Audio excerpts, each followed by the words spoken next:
वसन्त चौरम गोपांगनानां च दुकूलचौरम् अनेकजन्मार्जितपापचौरम् चौराग्रगण्यं पुरुषं नमामि। नारायणं नमस्कृत्य नरं चैव नरोत्तमं देवीं सरस्वतीं व्यासं ततो जयमुदीरयेत्। श्रीलक्ष्मीनाथसमारम्भां नाथयामुनिमध्यमाम् अस्मदाचार्यपर्यन्तां वन्दे श्रीगुरुपरम्पराम्। अञ्जनानन्दनं वीरं जानकी शोकनाशनं कपीशमक्षहन्तारं वन्दे लङ्काभयङ्करम्। भक्ति भक्त भगवंत गुरु चतुर्नाम वपुए इनके पद वंदन किए नाशत विघ्न अनेक। श्री श्यामाजू के पद कमल जब लग हृदय नवास श्याम आवत नहीं तब लगता के पास। बोले वृंदावन बिहारी लाल की जय। भागवत महापुराण की जय। श्री सुखदेव भगवान की जय। परम मंगलमय परात्पर अखिलेश्वर अचिंत कल्याण गुणगण निधान सर्वेश्वर सर्वाधिपति अकारण करुणा वरुणालय अकारण करुणाकारक सकल जन कल्ल शापहारक परात्पर पर ब्रह्म सच्चिदानंद स्वरूप परमपिता परमात्मा श्री राधा गोविंद सरकार राधा रमण बाधा हरण श्री बांके बिहारी लाल उनका यह वांगमय शब्दमय विग्रह श्रीमद् भागवत महापुराण कोटि कोटि नमन कोटि कोटि प्रणाम। इस परम पावन पुराण ग्रंथ परमहंसों की पावन संहिता को परमाराध्य नंद नंदन यशोदानंदन ब्रिज रंजन देवकी नंदन श्याम सुंदर श्री कृष्ण के पाद पद्मों पर कुटसा नमन नतमस्तक वंदन एवं अभिनंदन। उनकी आह्लादनी शक्ति प्राण प्रिया जगत वंदनी वृषभानंदनी भास्वती जगदीश्वरी वर्ष आने वाली श्री किशोरी जी के पावन चरणारविंदों पर कुटसा प्रणति। समस्त भूतादिक सिय राम मैं सब जग जानी करहूँ प्रणाम जोरी जुग पानी। हम सबका परम सौभाग्य भागवत साप्ताहिक कथा सीखने का सदसंकल्प विचार लेकर के एक स्थान पर एक साथ जुड़ करके इस पावन पुराण श्रीमद् भागवतम की तैयारी कर रहे हैं।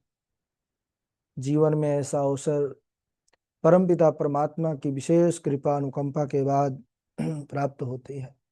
इसलिए हम सब सच्ची लगन निष्ठा परिश्रम के साथ विधिवत रूप से इसको आत्मसात करें।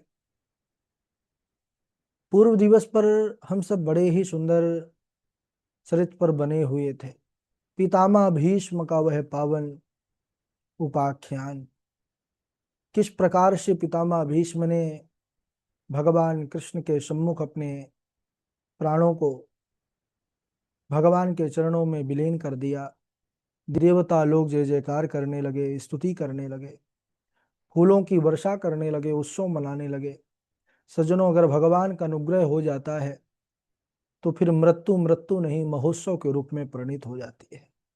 आज वह पितामह भीष्म की भी जो मृत्यु है महोत्सव के रूप में सारे देवता लोग हर्षित हैं। वह ज्योति परम ज्योति से मिलकर के दिव्य ज्योति के रूप में समाहित हुई। और आज भी पितामह भीष्म हम सबके लिए यह प्रेरणा कि किस प्रकार से अगर भगवान के चरणों में हमारा अलौकिक विश्वास है, भक्ति है। पितामह भीष्म तो प्रतिपक्ष की ओर से थे, दुर्योधन की ओर से थे, फिर भी उनकी भक्ति ने यह हम सबके सामने संदेश दिया कि भगवान की अगर चरणों में भक्ति है तो निश्चित रूप से जीवन बड़ा सुंदर होता है। इसके बाद धर्मराज युधिष्ठिर ने पितामह का अंत्येष्टि क्रिया किया। इसके बाद पांडवों से आज्ञा लेकर के द्वारिकाधीश भी द्वारिका को प्रस्थान किया। द्वारिका पहुंच करके सबसे पहले अपने माता पिता को प्रणाम किया, फिर अपने महल में प्रवेश किया।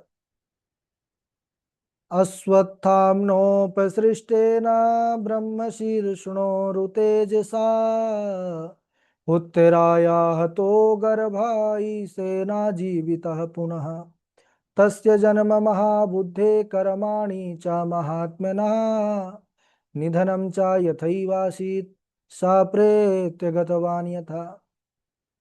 सौनक जी पूछ रहे हैं सूत जी महाराज से कि अश्वत्थामा के द्वारा जो ब्रह्मास्त्र चलाया गया था उत्तरा के गर्भ को नष्ट करने के लिए, तो आपके द्वारा पता चला कि भगवान ने उत्तरा की पुकार पर भगवान कृष्ण अंगुष्ठ मात्र का रूप धारण करके माता उत्तरा के गर्भ की रक्षा की। तो महाराज बतलाइए कि वह बालक जब उसका जन्म हुआ तो कैसा उनका जन्म और कर्म रहा और कैसे उनको मोक्ष की प्राप्ति हुई। तब सूत जी महाराज मग्न हो गए, कहने लगे, हे शौनकादिऋषियों, उत्तरा के गर्भ में उस 10 मास के शिशु ने अपने सामने अंगुष्ठ मात्र के सुंदर स्वरूप का दर्शन किया। 4 भुजाधारी नारायण अंगुष्ठ स्वरूप में पहुंच गए गर्भ में। उन त्रिभुवन सुंदर को देख करके, अच्छा गर्भ के अंदर कौन है वह बालक, और वह बालक कोई और नहीं महाराज परीक्षित ही है, परम भागवत। सुंदर श्यामल शरीर पर पीतांबर शोभायमान हो रहा है, सुंदर 4 भुजाएं हैं, शंख चक्र गदा पद्म धारण किए हुए हैं। वह अपनी हाथ में गदा को इतनी तीव्र गति से घुमा करके उस शिशु के चारों ओर घूम रहे हैं, उसकी रक्षा कर रहे हैं। ब्रह्मास्त्र के तेज को उसी प्रकार शांत कर रहे हैं जैसे भगवान भुवन भास्कर उदित होकर के अपने प्रखर किरणों से कोहरे को नष्ट कर देते हैं। ऐसे ही भगवान घूम घूम करके उस ब्रह्मास्त्र के तेज को शांत किए। भगवान का गदा इतनी तीव्र गति से घूम रहा था सज्जनों कि ऐसा लग रहा था कि भगवान चक्र सुदर्शन लेकर के घूम रहे हैं। इसके बाद भगवान ने रक्षित किया गर्भ में, यहां तक कि आता है संतों का भाव कि महाराज वो तो भगवान के द्वारा ही विशेष रूप से पुनः जो है उनके अंदर प्राण आए, उन्होंने अपने स्पर्श से अपनी कृपा दृष्टि से उसको जीवित किया। और जब बालक का जन्म हुआ तो कहते हैं कि वह जिसकी भी गोद में जाता तो परीक्षण करने लगता कि गर्भ में मैंने जिन परम सुंदर का त्रिभुवन सुंदर का दर्शन किया क्या वह यही है। तो परीक्षण करने के कारण ही इनका नाम पड़ गया परीक्षित। इनके जन्म के समय महाराज युधिष्ठिर बड़े प्रसन्न हुए, ब्राह्मणों को बुलवाए, सुंदर सुस्ति भाषण हुआ, जात कर्म संस्कार हुआ और ब्राह्मणों ने बालक का नाम विष्णु रात रखा। भगवान श्री कृष्ण ने इनकी रक्षा की, है ना, गर्भ में, इसलिए इनका नाम विष्णु रात। दैवज्ञों ने इनके भविष्य का वर्णन करते हुए भविष्य फल को बताया कि हे महाराज युधिष्ठिर, आपका यह पौत्र जो है दशरथ नंदन श्री राम के तरह ब्राह्मण भक्त होंगे, सत्य प्रतिज्ञ होंगे, महाराज शिवी के समान दाता, शरणागत वत्सल में दुष्यंत के समान, और धनुर्धारियों में तो ये सहस्त्रार्जुन और कौंतेय अर्जुन के समान होंगे, अग्नि के समान दर्धस, समुद्र के समान दुस्तर, और आश्रय देने वालों में तो लक्ष्मीपति नारायण के समान इनका स्वभाव होगा। बहुत सारे यहाँ पर गुणों को गिनाया है। रंति देव के समान उदार, ययाति के समान धार्मिक, और धर्म की रक्षा के लिए यह कलयुग का निग्रह करें। अच्छे जो भविष्य वक्ता होते हैं, ज्योतिषाचार होते हैं, वो सबसे पहले गुणों का वर्णन करते हैं, उसके बाद कुछ दोष होते हैं उनको भी बड़े आराम से कहते हैं। पहले तो गुणों का वर्णन किया, फिर बाद में उन्होंने कहा, हे महाराज, ब्राह्मण के श्राप के कारण इनको तक्षक नाग डसेगा और उसी से इनकी मृत्यु होगी। लेकिन आप बिल्कुल चिंतित मत होइए, जब मृत्यु का समय निकट आएगा तो यह अपना राज्य पाठ छोड़ करके वन को चले जाएंगे और वहां पर सुखदेव मुनि जैसे महात्मा से आत्मज्ञान प्राप्त करके, भागवत ज्ञान प्राप्त करके तो यह मोक्ष प्राप्त कर लेंगे। ज्योतिषियों ने जब इस प्रकार का वर्णन किया, महाराज युधिष्ठिर प्रसन्न हुए, ब्राह्मणों को बहुत सा दान दक्षिणा दिया। ब्राह्मणगण भी युधिष्ठिर से आज्ञा लेकर के अपने अपने स्थान को चले गए। यह विदुरस्तीर्थयात्रायां मैत्रेयादात्मनो गतिं ज्ञात्वा गाधस्तिनपुरं तया वाप्त विवित्सितः। शौनक जी महात्मा विदुर महर्षि मैत्रेय जी से आत्मज्ञान प्राप्त करके तीर्थ यात्रा से हस्तिनापुर लौट आए। धर्मराज युधिष्ठिर और पांडवों ने महात्मा विदुर को आया हुआ देखा तो बड़े प्रसन्न हुए, उनका स्वागत सत्कार किए। एक दिन विदुर जी एकांत में जाते हैं महाराज धृतराष्ट्र के पास। धृतराष्ट्र और गांधारी अभी वहीं हैं, पांडवों के यहाँ रहते हैं। उनका बाकी सब कुल तो चला ही गया, जो बेटे परिवार था। विदुर जी आते हैं और महाराज धृतराष्ट्र से कहते हैं कि हे महाराज, आपके चाचा ताऊ भाई बंधु पुत्र सभी मारे गए और आपका शरीर भी बुढ़ापे का शिकार हो चुका है। आप दूसरों के घर में पड़े पड़े इस प्रकार दूसरों के टुकड़ों पर खा करके जी रहे हैं, पल रहे हैं, तो क्या ये जीवन सही है? अरे ऐसे जीवन को धिक्कार है महाराज।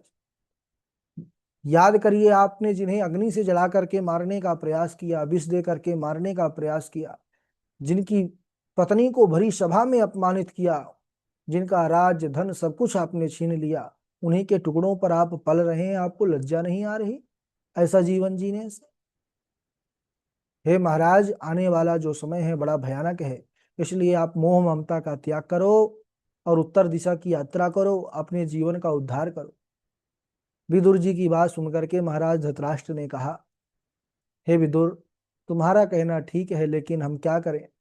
हम अंधे हैं, कहाँ जाएं, कैसे जाएं? विदुर जी ने कहा कि महाराज एक बात कहूं, यदि हृदय में आस्था है ना, तो बंद दरवाजे में भी रास्ता है। हृदय पर जब हम ठान लेते हैं तो वो कार्य हो जाता है। सच्ची जिज्ञासा हुई तो विदुर जी ने कहा कि मैं आपके जो है रास्ते की छड़ी बनूंगा। विदुर जी साथ में लेकर के चले गए उत्तर दिशा की ओर, उत्तराखंड की पावन भूमि पर। प्रातःकाल महाराज युधिष्ठिर आए प्रणाम करने के लिए काका को, लेकिन जब देखे कि है नहीं दोनों तो उदास हो गए।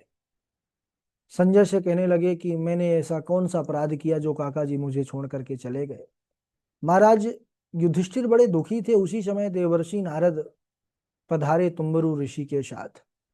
देवर्षि नारद ने कहा कि हे धर्मराज, आप दुखी मत होइए, क्योंकि विदुर जी की सहायता से ही महाराज धृतराष्ट्र गांधारी उत्तर की ओर गए हैं।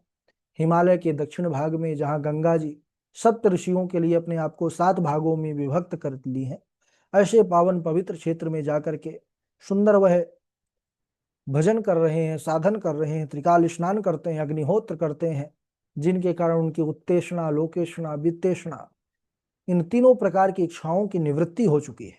उन्होंने अपने आसन को जीत करके प्राणों को वश में कर लिया है, इंद्रियों को विषयों से लौटा करके अंतर्मुखी हो गए और भगवान नारायण की धारणा करके वह अपने सतोगुण, रजोगुण और तमोगुण, इन तीनों के जो है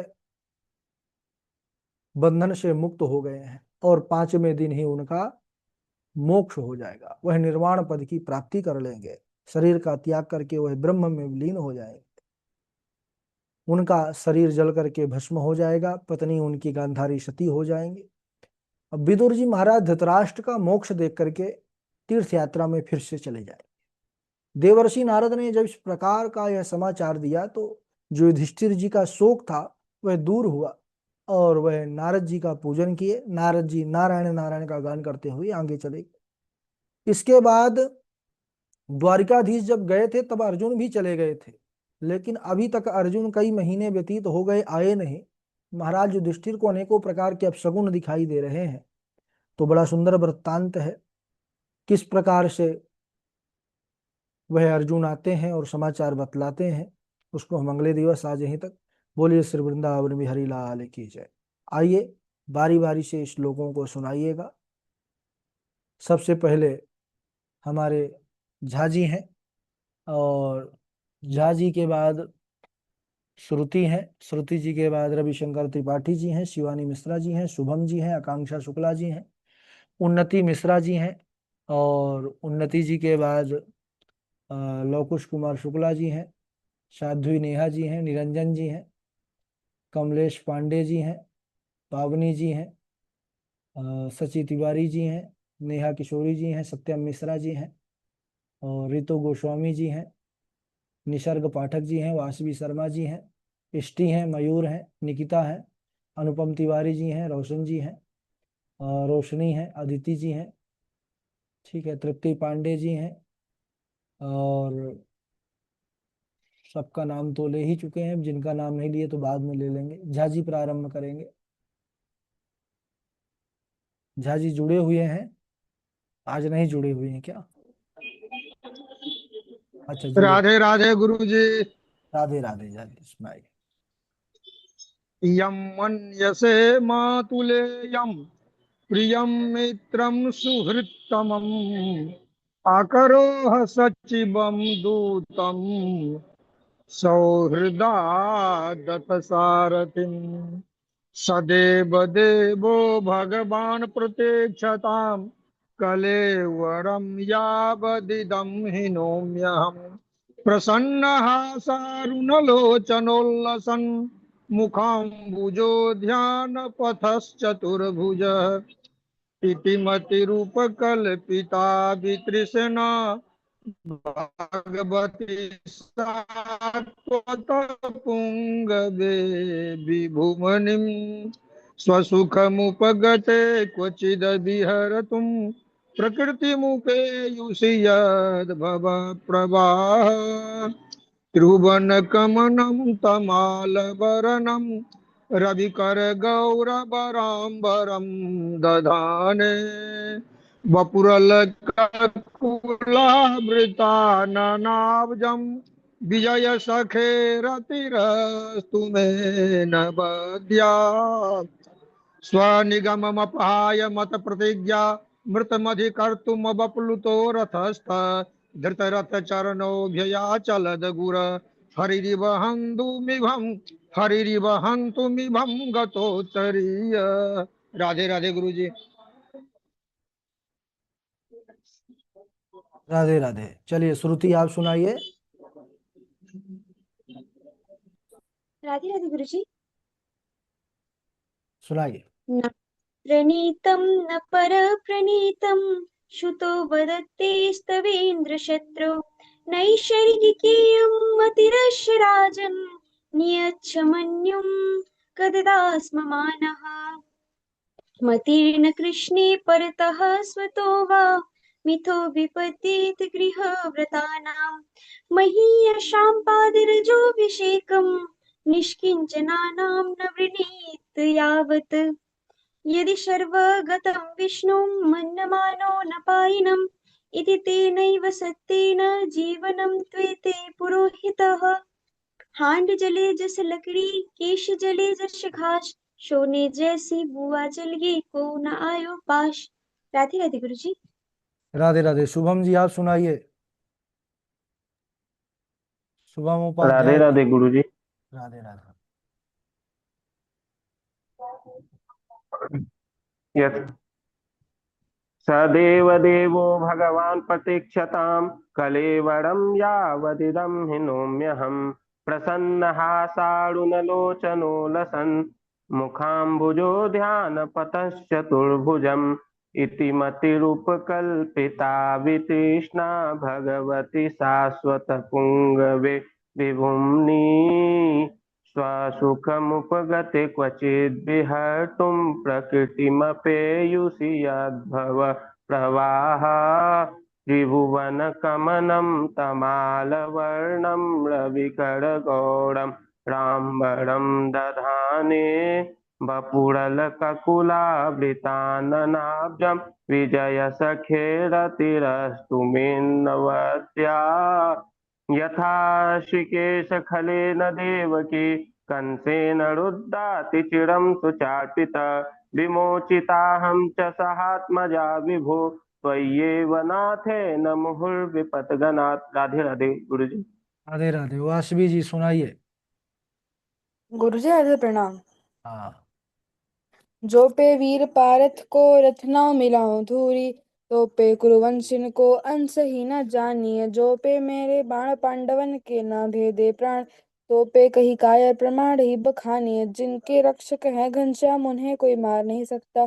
प्रभु दीन बंधु का दास कभी हार नहीं सकता, किसी की नाव पानी में यहाँ रेती में चलती है। प्रभु घनश्याम जब सर पर तसल्ली दिल पर रहती है। आज यदि हरि शस्त्र गहाओ, तो लाजो गंगा जननी को सांतनु सुत ना कहावो। भाखत कहाँ हो ऐसी धारणा ना राखो, चित्त प्रण के विरुद्ध पक्षपात न विचारियो। बनहु सारथी रथ हाथ को मेरो काम, न्याय विरुद्ध युद्ध को नियम न विसार हो। जो मैं एक बाप को सबल सत कही हूँ, मैं काहू भातृ अस्त करना धारी हूँ। बोले घनश्याम सुनो भीष्म भरतराज, मोहे जन्म देने वाले जग में अपार है। सिंधु खम धरणी पाषाण से प्रकट होत, कहाँ तक बखानो और मेरे अमित अवतार हैं।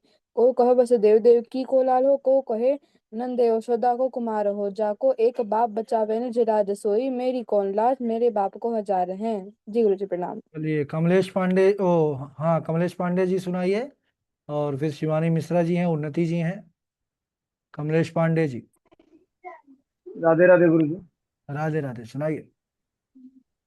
नमो भगवते तुभ्यं वासुदेवाय धीमहि प्रद्युम्नाय निरुद्धाय नमः संकर्षणाय च वरापीडं नटवरवपुः कर्णयो कर्णिकारं बिभ्रदवासः कनककपिशं वयजन्ती च मालाम् रन्ध्रानबेडोरधर सुधया पूरयन् गोपवृन्दै बृन्दारण्यं स्वपदरमणं प्राविशद गीतकीर्तिः विपदो नयो विपदा संपदो नयो संपदा विपद विस्मरणं विष्णो संपन्न नारायणं स्मृति।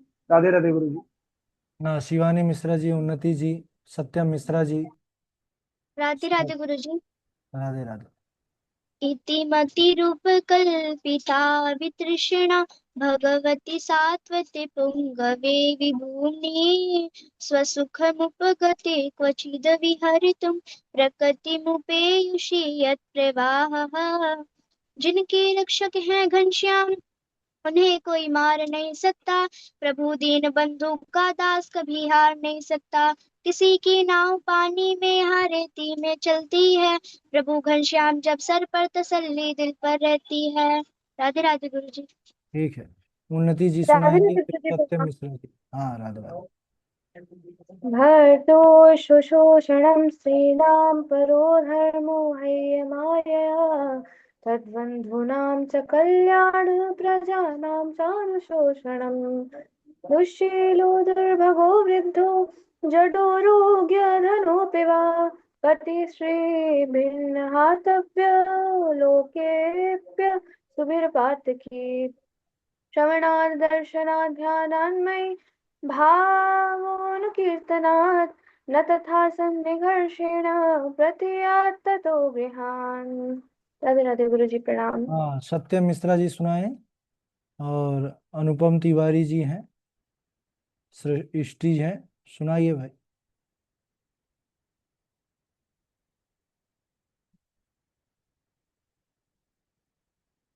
माइक चालू करो। राधे राधे गुरु जी। हाँ, सुनाइए। सदैव देवो भगवान् प्रतीक्षतां कलेवरं यावदिदं हीनोम्यहम् प्रसन्नः शारुणलोचनोल्लसन्मुखं भुजोऽध्यापतश्चतुर्भुजो। राधे राधे गुरु जी। हाँ, सत्यम सुनाइए, फिर सृष्टि सुनाइए।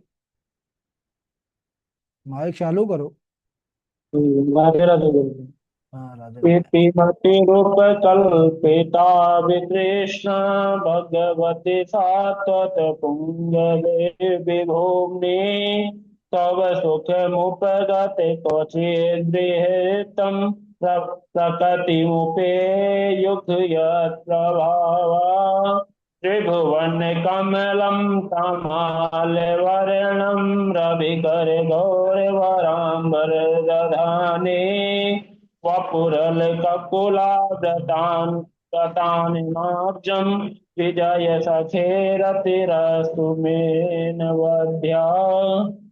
राधे राधे गुरु। हाँ, कई ठो त्रुटियां पाई गई हैं, इसको सुधारिए। सृष्टि, आप सुनाइए।